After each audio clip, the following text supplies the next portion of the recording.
No one. Me? Just Christine.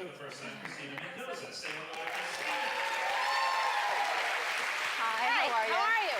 Thank you for having Have me. a seat. Is it Christine or Christina? Christina. Christina. Yeah. I hear you were here before. I was 3 years ago during the sexy season. Oh, sexy season. Yeah. What season was that? That was the second season? Sexy season 7. Was it Sexy 7? season. Sexy season 7. That's why we named it that You way. would know. Sexy season 6. I'd like to think every season is sexy, but that's okay. Thank you for having me back. Yeah, you're welcome. You have a great staff. Yes, I do. How do they inspire you when the season first begins? How do you feel like you inspire them? Do you have any rituals? Well, number one, they don't inspire me. They're a drain. They're a complete. They suck the life out of me, all of them. My staff inspires me, and I mean, you know, everybody. They get here before I get here. They leave after I leave. That's because I make them. They work really, really hard, and everybody takes pride in every position that they have, every job that they have. So that to me is very, very much appreciated. It doesn't go unnoticed because it's. I can do what I do, but there's a lot of work that goes into making this show as great as it is. So they inspire me every single day, and I just love them. I mean, we're friends, we're great friends, and some of them, I don't know some of them, but and I hope I inspire them by, that this is the kind of television that I want to make, because I made a decision of what kind of show it was going to be, and that we were all going to work together with respect and kindness, and there's never any yelling, and there's never any, disrespect around here. Everybody really treats each other very well. The purpose of the show, how has it evolved since the first season? It was, mostly comedy and interviews, but now you're doing so much more philanthropy and talking about important issues. And you have this relationship now that you've established day to day, being on people, coming into their homes every day. So talk to me about how that has evolved for you. Well, I think any show that starts out, you don't know what it's going to be until you have an idea. I mean, and I knew that I wanted to be funny, because that's sort of what I do. And then you kind of figure out what works, what doesn't work. And some seasons you have to evolve and you have to change as a show. You can't stay exactly the same. And also, I think, quite honestly, I feel really blessed. I mean, I'm in a position that I get to be on television every single day. And I love talking to celebrities, I really do. But I also have grown to, I just feel like there's a lot more that I can do instead of just talking to celebrities. And I think I should talk to people that are regular, everyday people who are accomplishing really positive things in the world and going out and making a difference, regardless if they were going to get attention or not.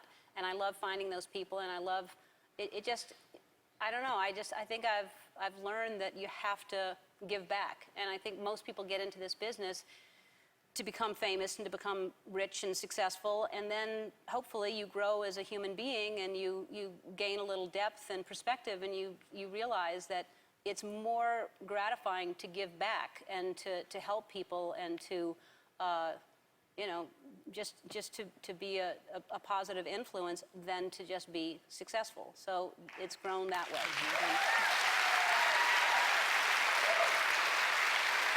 Is there anyone you have not been able to book yet that you really would love to book, either famous or not famous?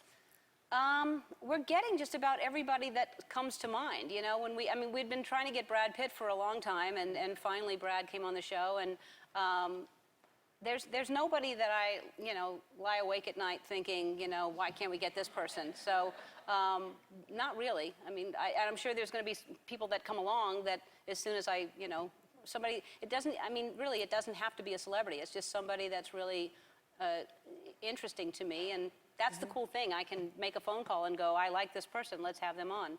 We are trying to get Gabby Giffords on the show. I would love to have her on the show. That would be great. And I know that she's already talked to Diane Sawyer, but J.C. Dugard, I think that she would be an amazing person to have on the show. I mean, someone to go through that kind of situation and to come out so, not angry, not bitter, just really really amazing what she's been through. Should be a remarkable Yeah, interview. yeah. Are you shocked at the Yes. love that comes back to you? I mean, I put on my Facebook that I was coming to see you, and 150 messages like that. Tell her I love her. Tell Ellen I love her. Tell her we love her. Ask her what her favorite vegetarian recipe is. Tell her we love her. I mean, there's all this love coming back at you. Do you feel that? Well, yeah, I don't know how to answer that. I feel it in here for sure. I mean, people come from...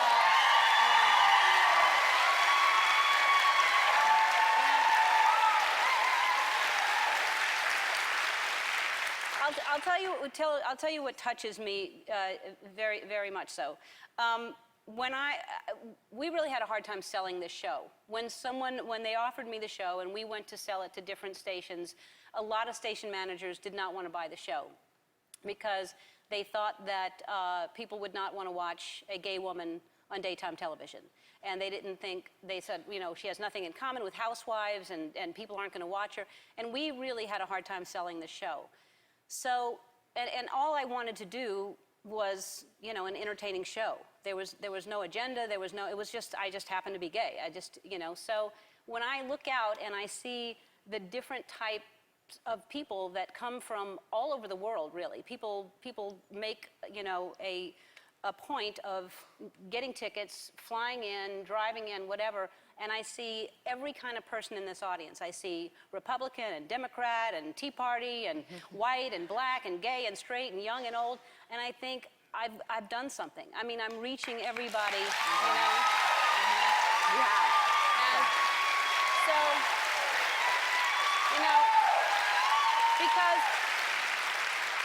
because we've gotten into this, and it's happening with politics, and I talk about, bullying in schools, and we can't tell kids not to bully in schools when the politicians are bullying, and when everybody on television is a bully and mean-spirited, and there's a laugh at someone's expense all the time.